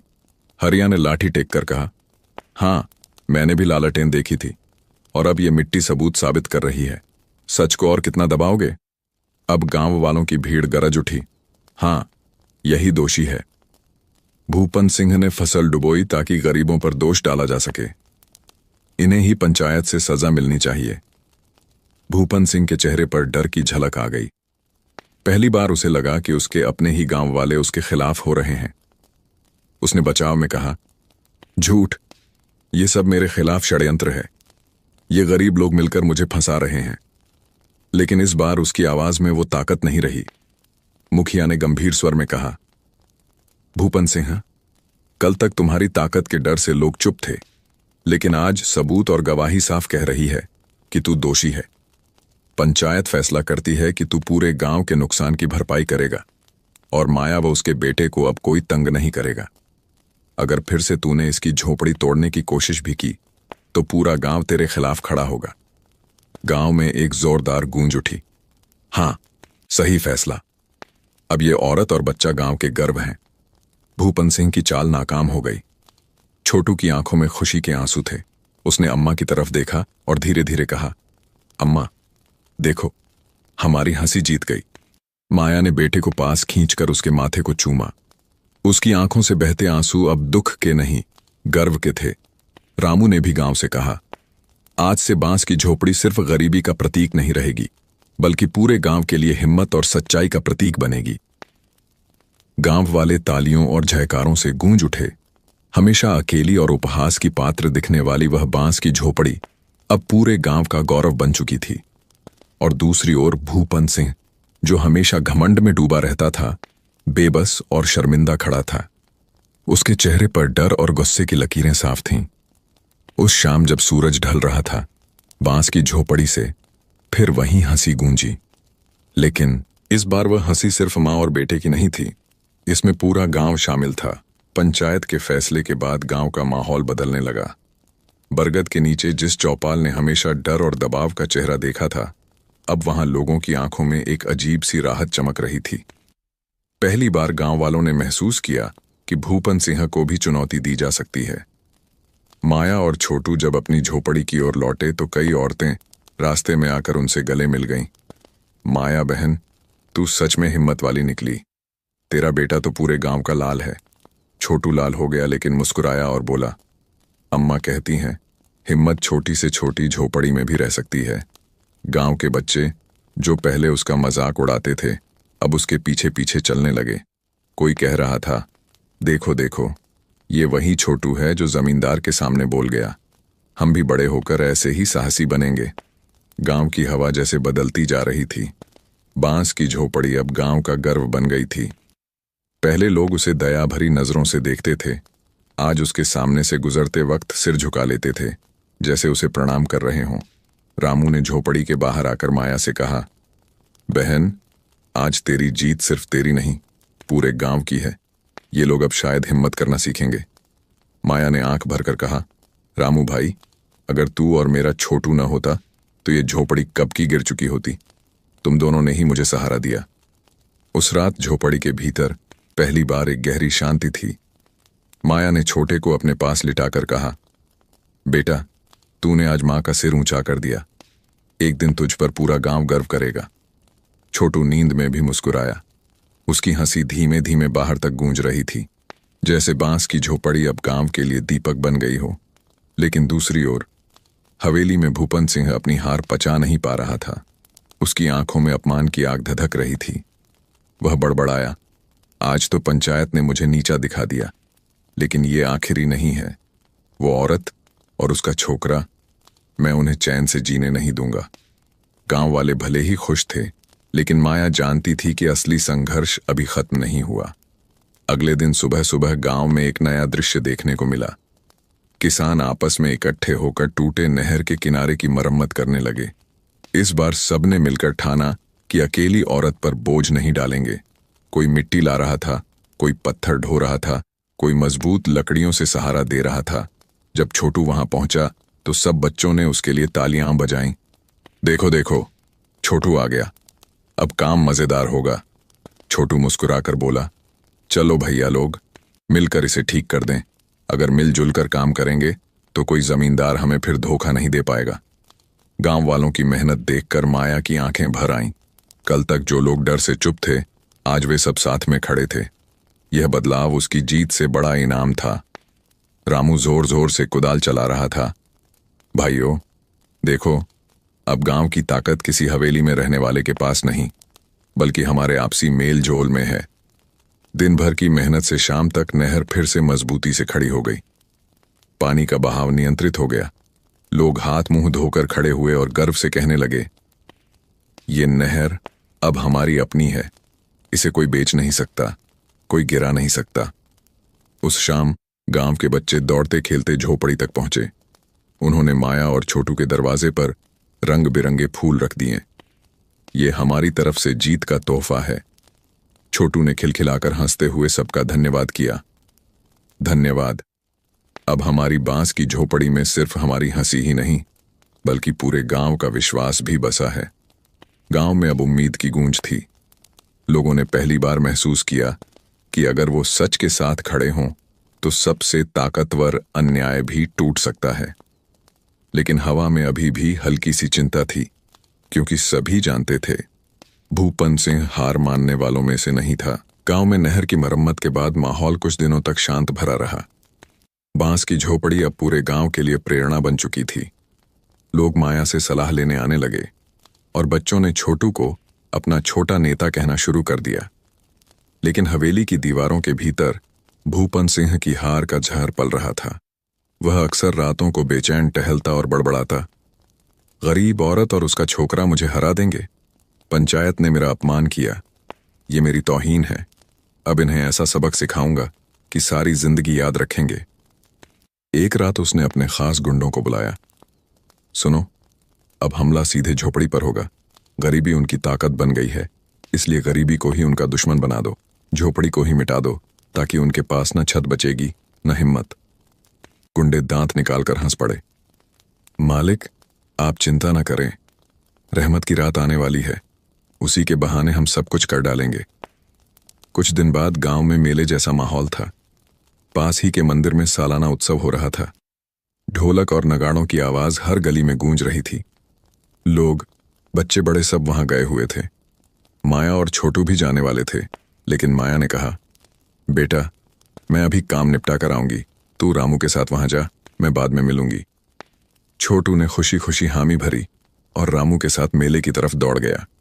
उधर मौका देखकर भूपन सिंह और उसके आदमी झाड़ियों से निकलकर झोपड़ी की तरफ बढ़े। अंधेरे में उनकी आंखें चमक रही थीं। जल्दी करो, आग लगा दो। जब तक लोग मंदिर में व्यस्त हैं, यह बांस की झोपड़ी राख हो जाएगी। एक गुंडे ने मशाल जलाई और झोपड़ी के कोने में डाल दी। पल भर में सूखी बांस की दीवार धुआं छोड़ने लगी। चिंगारियां उठीं और आग भड़कने लगी। लेकिन किस्मत को कुछ और ही मंजूर था। छोटू को मेले में खेलते वक्त अचानक बेचैनी हुई। उसने रामू का हाथ पकड़ा और कहा, रामू भैया, दिल घबरा रहा है, चलो अम्मा को देखते हैं। रामू ने हामी भरी और दोनों तेजी से झोपड़ी की ओर दौड़े। जैसे ही पहुंचे, उन्होंने दंग रहकर देखा। झोपड़ी में आग लगी हुई थी। माया बाहर खड़ी थी और हताशा में पानी की बाल्टी फेंक रही थी। अम्मा! छोटू चीखा। गांव वाले भी शोर सुनकर भागे। चारों तरफ हड़कंप मच गया। लोग बाल्टियां भर भर कर लाने लगे, लेकिन बांस की झोपड़ी आधे हिस्से तक पहले ही जल चुकी थी। छोटू आग की ओर भागा, पर रामू ने उसे रोक लिया। पागल मत बन, जल जाएगा, छोटू ने गुस्से में कहा। नहीं, ये सिर्फ झोपड़ी नहीं है, हमारी हंसी कैद है इसमें। वह अपनी छोटी बाल्टी उठाकर पानी ढोने लगा। उसका मासूम चेहरा पसीने और आंसुओं से भीग चुका था। धीरे धीरे गांव के सभी लोग जुट गए। बच्चों ने भी पानी ढोने में मदद की। आखिरकार काफी कोशिशों के बाद आग पर काबू पाया गया। झोपड़ी आधी जल चुकी थी। बांस काले हो गए थे और छप्पर का हिस्सा राख बन गया, लेकिन बचा हुआ हिस्सा अब भी खड़ा था। गांव वाले सहानुभूति से माया की ओर देखने लगे। बहन, हम सब जानते हैं यह हादसा नहीं, कोई चाल है। ये भूपन सिंह का ही काम होगा। माया कांप रही थी। उसने छोटू को सीने से लगाकर कहा, देखा बेटा, दूसरों की नफरत कितनी बड़ी आग बन सकती है। लेकिन छोटू की आंखों में आंसू नहीं थे। उसकी आवाज पहले से कहीं ज्यादा दृढ़ थी। अम्मा, हमारी झोपड़ी आधी जली, लेकिन हमारी हंसी नहीं जली। अब हम इसे और बड़ा बनाएंगे। ऐसी झोपड़ी जो सिर्फ बांस की न होकर पूरे गांव का सहारा बने। रामू ने सिर हिलाकर कहा, हाँ, अगर ये झोपड़ी राख हुई है तो इसे फिर खड़ा करने में पूरा गांव हाथ बटाएगा। लोग आपस में बातें करने लगे। सच में, क्यों ना हम सब मिलकर इसे फिर खड़ा करें।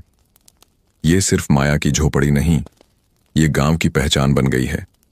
भूपन सिंह दूर से छिपकर यह सब देख रहा था। उसे उम्मीद थी कि लोग डरकर माया से दूर चले जाएंगे, लेकिन उल्टा, लोग अब और ज्यादा उसके साथ खड़े हो गए थे। उसका चेहरा सफेद पड़ गया। उसने दांत पीसकर कहा, ये लोग मेरी ताकत भूल गए हैं, लेकिन खेल अभी खत्म नहीं हुआ।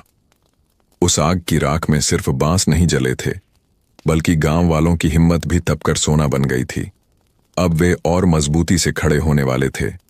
माया ने सबकी ओर देखकर कहा, अगर यह झोपड़ी राख हुई है तो हम इसे फिर उठाएंगे, और इस बार यह सिर्फ मेरी नहीं होगी, बल्कि पूरे गांव की झोपड़ी होगी। गांव में तालियों की गूंज उठी। छोटू ने मुस्कुराकर कहा, अम्मा, देखो, राख से भी नया सपना उठ खड़ा होगा। और उसी जल चुकी बांस की झोपड़ी के धुएं में गांव वालों के नए इरादों की रोशनी जगने लगी। आग बुझने के बाद बांस की झोपड़ी आधी खंडहर में बदल चुकी थी। चारों ओर जली हुई राख और टूटे बांस बिखरे पड़े थे।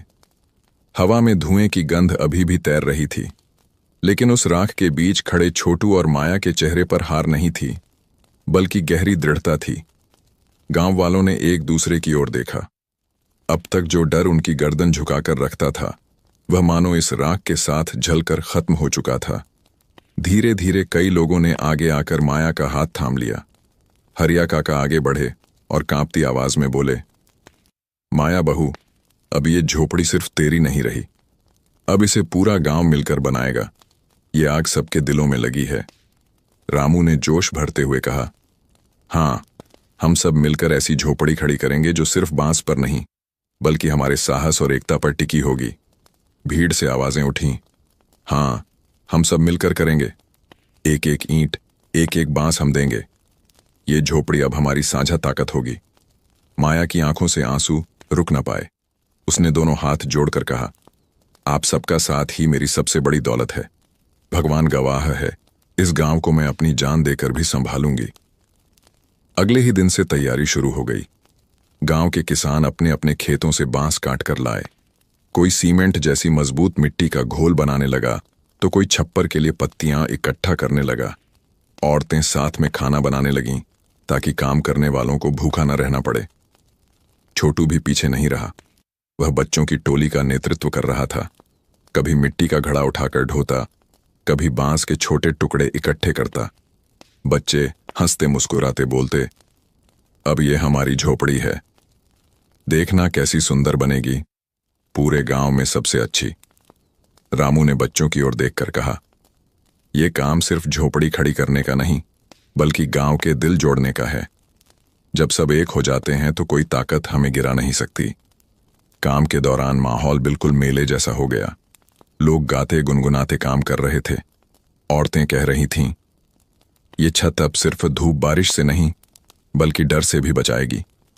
दिन गुजरते गए। धीरे धीरे झोपड़ी का आकार सामने आने लगा। पहले मजबूत खंभे गड़े, फिर दीवारें खड़ी की गईं। गांव का हर आदमी और बच्चा उसमें अपनी मेहनत और पसीना जोड़ रहा था। छोटू मिट्टी लगाते हुए बोला, अम्मा, अब ये झोपड़ी सिर्फ हमारी नहीं, पूरे गांव की है। इसमें सबकी हंसी गूंजेगी। माया ने उसे गले से लगाकर कहा, हाँ बेटा, अब कोई इसे तोड़ नहीं पाएगा। जब झोपड़ी की छत बनने लगी, तो पूरा गांव छत पर पत्तियां डालने के लिए इकट्ठा हुआ। बच्चे ऊपर चढ़कर पत्तियां बिछा रहे थे और नीचे से औरतें गाने गा रही थीं, आओ मिलकर छत सजाएं, आओ सपनों का घर बनाएं। गांव के कानों में लंबे समय बाद यह गीत उम्मीद की धुन बनकर गूंज रहा था। उधर भूपन सिंह दूर से यह सब देख रहा था। उसका चेहरा गुस्से और लाचारी से लाल हो रहा था। क्या इन गरीबों को मेरी परवाह नहीं रही? ये लोग मेरी हवेली को छोड़ इस झोपड़ी को अपना महल बना रहे हैं। उसके गुंडे बोले, मालिक, अब लोग आपके डर में नहीं हैं। भूपन सिंह ने दांत पीसे, ये आग आसान नहीं, मैं देखता हूं ये कब तक टिकते हैं। लेकिन सच यह था कि गांव की एकता अब उसकी ताकत से बहुत बड़ी हो चुकी थी। कुछ ही दिनों में बांस की झोपड़ी नई शक्ल ले चुकी थी। साफ मिट्टी की दीवारें, मजबूत बांस की चौखटें और हरे पत्तों की छत। वह झोपड़ी पहले वाली से कहीं अधिक सुंदर, मजबूत और सुखद लग रही थी। गांव वाले इकट्ठा हुए और माया से बोले, अब ये सिर्फ तेरा नहीं, सबका घर है। जब इसमें हंसी गूंजेगी तो पूरा गांव उसमें शामिल होगा। छोटू फूला नहीं समा रहा था। उसने जोर से कहा, हाँ, अब यह झोपड़ी पूरे गांव की हंसी का घर है। लोगों की तालियां और हंसी गूंज उठी। उस रात जब सब लोग अपने अपने घर लौटे और माया अपनी नई झोपड़ी में बैठी, छोटू अचानक बोला, अम्मा, देखो ना, राख से भी सपना जन्म ले सकता है। हमारी झोपड़ी अब राख से फूल बन गई है। माया ने बेटे के माथे को चूमते हुए कहा, हाँ बेटा, हिम्मत और साथ हो तो राख भी सोना बन जाती है। और उस रात बांस की झोपड़ी से फिर वही हंसी गूंजी। लेकिन इस बार वह हंसी न केवल मां और बेटे की थी, बल्कि हर कोने से पूरे गांव की हंसी उसमें शामिल थी। नई बांस की झोपड़ी खड़ी हो चुकी थी।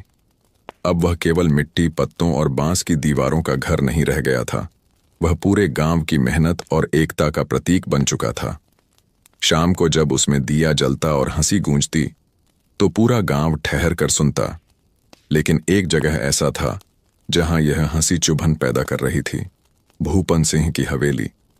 उसकी आंखों के सामने उसकी हार दिन ब दिन बड़ी होती जा रही थी। ये क्या हो रहा है? उसने अपने गुंडों से कहा।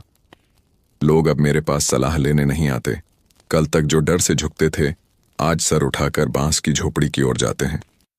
अगर ये हाल रहा तो जमींदार की हैसियत गांव में कौन मानेगा? उसके मन में एक और चाल जन्म लेने लगी। ठीक है, अगर उन्हें एक झोपड़ी ने जोड़ा है तो मैं उन्हें आपस में बांटकर कमजोर कर दूंगा। इन गरीबों की सबसे बड़ी ताकत है सहयोग। अगर ये सहयोग टूट गया तो झोपड़ी खुद ढह जाएगी। अगले ही दिन भूपन सिंह ने अपने खास आदमियों को गांव में भेजा। उन्होंने धीरे धीरे अफवाहें फैलानी शुरू की। किसान कत्तू के कान में बोला गया, अरे सुना तूने, उस नई झोपड़ी की छत तेरे बांसों से बनी है, लेकिन वहां किसी ने तेरा नाम तक नहीं लिया। ये सब माया और रामू का नाम गाते हैं। फिर दूसरे किसान धनीराम के पास जाकर कहा गया, तेरी मिट्टी से दीवार खड़ी हुई और तेरी मेहनत से झोपड़ी बनी, पर तालियां सिर्फ छोटू के लिए बजीं। क्या यह न्याय है? धीरे धीरे गांव में खुसर पुसर फैलने लगी। सच में सब हमारी मेहनत भूल गए। नाम बस उन्हीं का है, बाकी लोग क्या मिट्टी खोदते रहे। माया ने यह आंखों से देखा और घबरा गई। उसने छोटू से कहा, बेटा, यह गांव फिर से टूटने लगा है। भूपन सिंह वही कर रहा है जो वह हमेशा करता है। अब हमें क्या करना चाहिए? छोटू ने कुछ देर सोचा। उसकी आंखों में शरारती चमक और समझदारी की गहराई साथ साथ थी। अम्मा, जो चीज हमें जोड़ती है वह झोपड़ी नहीं, हमारी हंसी है। अगर हम सबको उस हंसी का हिस्सा बना देंगे तो कोई हमें नहीं बांट पाएगा। रामू ने पूछा, पर कैसे? छोटू मुस्कुराया। सोचो, अगर हंसी एक जगह बंधी नहीं रहे बल्कि पूरे गांव में गूंजे तो लोग समझेंगे कि यह सबकी है। उसने तुरंत बच्चों की टोली इकट्ठी की और कहा, आज शाम हम एक खेल करेंगे। सब लोग बांस की झोपड़ी पर इकट्ठा होंगे, पर इस बार हर किसान अपने काम, अपने बांस, अपनी मिट्टी की कहानी सुनाएगा। फिर सब मिलकर गाएंगे और हंसेंगे। इससे सब समझेंगे कि यह झोपड़ी सबकी है। शाम होते होते बांस की झोपड़ी के सामने गांव वाले जुटने लगे। रामू ने ढोलक संभाली, औरतों ने गीत की तैयारी की। हर किसी को अपनी कहानी सुनाने का मौका दिया गया। कत्तू बोला, ये छत मेरे बांसों से बनी है। जब भी हवा इसमें गूंजेगी ये मेरी मेहनत की याद दिलाएगी। धनीराम ने कहा, इन दीवारों की मिट्टी मैंने दी है। जब भी ये दीवारें लोगों को सर्दी से बचाएंगी ये मेरी भी ताकत बताएंगी। हर किसान, हर मजदूर बारी बारी से अपनी बात रखता गया। धीरे धीरे सबके चेहरे खिल उठे। फिर छोटू ने हाथ उठाया और कहा, देखो, ये झोपड़ी माया की भी है, रामू की भी, कत्तू धनीराम की भी और तुम सबकी भी। अगर एक की मेहनत हट जाए तो ये झोपड़ी अधूरी हो जाएगी। इसलिए इस झोपड़ी की हंसी सबकी है, कोई एक नहीं, सबकी। अब से यह सिर्फ बांस की झोपड़ी नहीं बल्कि पूरे गांव का घर है। गांव तालियों से गूंज उठा। बच्चे नाचने लगे, औरतें गीत गाने लगीं। बुजुर्गों के चेहरे पर सालों बाद संतोष झलकने लगा। लेकिन यह नजारा भूपन सिंह के लिए असफलता का तमाचा था। वह परछाइयों में खड़ा सब देख रहा था।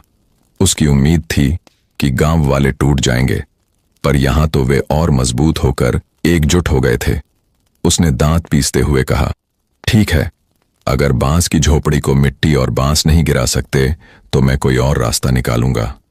अब अगला वार सीधा छोटू पर होगा। जब तक यह बच्चा है लोग इसे नेता मानते रहेंगे। मुझे इसे ही रास्ते से हटाना होगा। उधर झोपड़ी से रात भर हंसी की गूंज गांव की गलियों में फैलती रही और छोटू अपनी अम्मा के पास लेटे हुए धीरे से बोला, अम्मा, हमने आज गांव को दोबारा जोड़ा, लेकिन लगता है भूपन सिंह अभी हार नहीं मानेगा। माया ने सिर सहलाकर कहा, हाँ बेटा, पर याद रख, हंसी कभी हारती नहीं। जितना वो बांटने की कोशिश करेगा उतना हम जोड़ेंगे। और उस रात बांस की झोपड़ी से उठी हंसी की गूंज ने पूरे गांव को नींद में डुबा दिया। नींद, लेकिन मजबूती और आत्मविश्वास की। भूपन सिंह की चालें लगातार असफल हो रही थीं, लेकिन उसके मन में गुस्से की ज्वाला अब और प्रचंड रूप ले चुकी थी। अगर छोटू ही सबका नेता है, सबकी हिम्मत है, तो क्यों ना उसी को रास्ते से हटा दूं। जब तक यह छोकरा जिंदा रहेगा मेरा डर किसी पर नहीं चलेगा, उसने सोचा। एक रात जब चांदनी फैली हुई थी और गांव वाले अपनी झोपड़ियों में सो चुके थे, भूपन सिंह ने अपने आदमियों को बुलाकर कहा, कल मेले सा माहौल होगा। सब बच्चे पास के तालाब में खेलने जाएंगे। छोटू भी वहां होगा। उसी वक्त इसे डुबाकर मार दो। सबको लगेगा हादसा हुआ है और मां की हिम्मत अपने आप ढह जाएगी। गुंडे उसकी आज्ञा मानकर तैयार हो गए। अगली सुबह सचमुच गांव में उत्सव जैसा माहौल था। किसान अपनी मेहनत पर गर्व कर रहे थे। बच्चे तालाब के किनारे खेल रहे थे। रामू भी बच्चों का ध्यान रख रहा था। छोटू पानी में कूद कूद कर शोर मचाता रहा। उसकी खलखलाहट से पूरा तालाब गूंज रहा था। उसी समय भूपन सिंह के आदमी धीरे धीरे तालाब की तरफ बढ़े। उनकी आंखों में शातिर चमक थी। जैसे ही छोटू गहराई तक तैर कर गया, उनमें से एक आदमी चुपके से पीछे उतरा और उसके पांव पकड़कर नीचे खींचने लगा। छोटू एक पल के लिए घबरा गया। सांस थमने लगी, पर अगले ही क्षण उसकी आंखों में वही पुरानी चमक लौट आई। उसने पास के बांस के एक तनके को पकड़ा और पूरी ताकत से गुंडे के चेहरे पर मारा। गड़बड़ा कर वह छोड़ दिया और छोटू जोर से चिल्लाया, रामू भैया बचाओ। शोर सुनते ही रामू पानी में कूद पड़ा। उसने उस गुंडे को पकड़ लिया और दोनों लड़ते लड़ते किनारे तक पहुंच गए। तालाब के किनारे लोग दौड़ पड़े। छोटू कांप रहा था, लेकिन उसकी आंखों में डर नहीं था। उसने ऊंची आवाज में कहा, सब देख लो, ये वही लोग हैं जिन्होंने मुझे डुबाने की कोशिश की, और इनके पीछे और कोई नहीं बल्कि भूपन सिंह ही है। गांव एक आवाज में गूंज उठा, आज हद हो गई। बच्चे की जान लेने की सोच सकते हैं ये। लोग टूट पड़े। उन्होंने गुंडों को पकड़कर चौपाल तक लाया। वहां सब इकट्ठे हो गए। मुखिया रघुनाथ ने कठोर स्वर में कहा, भूपन सिंह, अब बहुत हो चुका। तू न सिर्फ गांव को बांटने और बर्बाद करने पर तुला था, बल्कि आज तूने एक मासूम की जान लेने की कोशिश की है। यह तेरे पाप का अंत है। गांव वाले क्रोध से गरज रहे थे। हां, इसके जुल्म अब बर्दाश्त नहीं होंगे। हम अब इसे गांव में एक पल भी नहीं रहने देंगे। भूपन सिंह के चेहरे पर सफेदी छा गई। उसकी आंखों में अब वही घमंड नहीं बल्कि हार और डर था। उसने हाथ जोड़ने की कोशिश की, पर लोग अब ठान चुके थे। पंचायत ने उसी समय फैसला किया, भूपन सिंह को अपनी जमीन हवेली छोड़कर गांव से बाहर जाना होगा और उसकी संपत्ति गांव वालों में बांटी जाएगी, ताकि सभी के खेत और जीवन फिर से संवर सकें। लोगों ने तालियों और नारों से चौपाल गूंजा दी। अब गांव आजाद है। अब डर नहीं, सिर्फ हंसी होगी। छोटू को गांव के बच्चे अपने कंधों पर उठा ले गए। छोटू भैया, छोटू भैया। उसकी खलखलाहट तालाब से लेकर चौपाल तक सुनाई देती रही। माया की आंखों में आंसू थे, लेकिन इस बार आंसू गर्व के थे। उसने सबके सामने हाथ जोड़कर कहा, आज आप सबने दिखा दिया कि गांव की ताकत मिलजुल कर रहने में है। मेरी झोपड़ी अब सिर्फ मेरा घर नहीं रही, ये पूरे गांव का दिल बन चुकी है। हरिया काका ने लाठी टेक कर कहा, आज इस गांव ने असली दौलत पाई है, संतोष और अपनापन। रामू ने भी मुस्कुराकर कहा, और यह सबक हमें एक छोटे बच्चे ने सिखाया है। छोटू, तू इस गांव का हीरो है। गांव वाले खुशी से गा उठे। उस रात जब नई झोपड़ी में सब गांव वाले बैठे तो हर कोना रोशनी से जगमगा रहा था। बच्चे खेले, औरतें गाएं, बूढ़े बुजुर्ग संतोष से बैठे रहे। छोटू अम्मा के पास लेटा और धीमी आवाज में कहा, अम्मा, हमारी बांस की झोपड़ी ने सबको साथ जोड़ दिया। अब कभी कोई भूखा नहीं सोएगा, कभी कोई अकेला नहीं रोएगा। माया ने बेटे को सीने से लगाकर कहा, हाँ बेटा, तूने साबित कर दिया कि हंसी ही असली दौलत है, और इसी हंसी में नींद भी है, चैन भी। और उसी रात बांस की झोपड़ी से उठी हंसी गांव की सीमाओं से आगे बढ़कर खेतों, पगडंडियों और नदी तक फैली। गरीबी के बीच भी जब हंसी गूंजे तो वह सबसे बड़ी दौलत बन जाती है। और इस तरह कहानी का अंत हंसी, अपनापन और उम्मीद की उस गूंज में हुआ जिसने सबको चैन की नींद दे दी।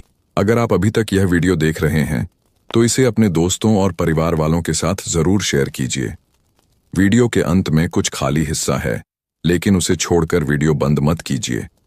ऐसा करने से YouTube को लगता है कि हमारी वीडियो बेकार है, इसलिए दर्शक बीच में ही छोड़कर जा रहे हैं।